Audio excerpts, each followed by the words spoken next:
మొట్టమొదటిగా దేవుని పేరిట మీ అందరికీ వందనాలండి. ఈ వీడియో చేయడానికి కారణం ఏంటంటే, కొంతమంది పాస్టర్లు అలాగే మన కొంత టీంను తీసుకెళ్ళి టీం వారు ఏలూరు జిల్లా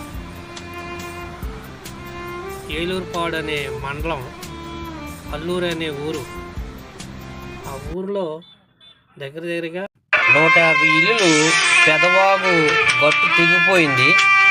150 ఇల్లులు కూడా కొట్టుకెళ్ళిపోయాయండి. మొత్తం అస్సలు నేలమట్టం అయిపోయినాయి అనమాట. కొట్టుకెళ్ళిపోయింది. ఒక ఇల్లు కూడా మొత్తం 30 ఇళ్ళే మిగిలినాయండి.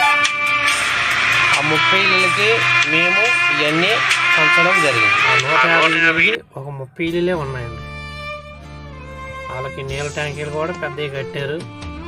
అటు సైడు వాగు ఉందండి, అక్కడ చూపెడుతున్నా చూడండి. ఆ కింద సైడు వాగు ఉంది. ఆ వాగు వచ్చి అందరినీ మొత్తం ఇళ్ళన్నీ కొట్టుకెళ్ళిపోయినాయండి. అక్కడ ఉన్నవారికి ఒక టీం హాస్టళ్ళు, తర్వాత వీళ్ళందరూ సంఘస్థులు అందరూ కలిపి బియ్యం, కూరగాయలు, కిరాణా సామాను ఒక 3 రోజులు 4 రోజులు వచ్చేలాగా వాళ్ళందరికీ పంచపెట్టడం జరిగింది. పోలీసు వారు కూడా వచ్చారు, వాళ్ళు కూడా సహకరించారు.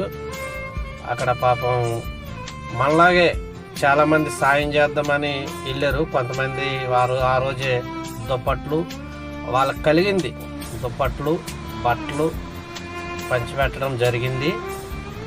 ఇక ఇక్కడ కూడా వాళ్ళు బట్టలు, దుప్పట్లు తర్వాత మా దగ్గరికి రమ్మని చెప్పాం. మొత్తం వాళ్ళందరినీ పిలుచుకొచ్చాం. 30 ఇళ్ళే ఉన్నాయి. ఆ 30 ఇళ్ళ వారిని వాళ్ళందరినీ పిలుచుకొచ్చాం. ఎవరెవరైతే కొట్టుకుపోయారో వాళ్ళ పేర్లు రాసుకొని వారికి ఇవ్వడం జరిగింది. మా కొరకు, మా టీం కొరకు మీరందరూ ప్రార్థన చేయండి.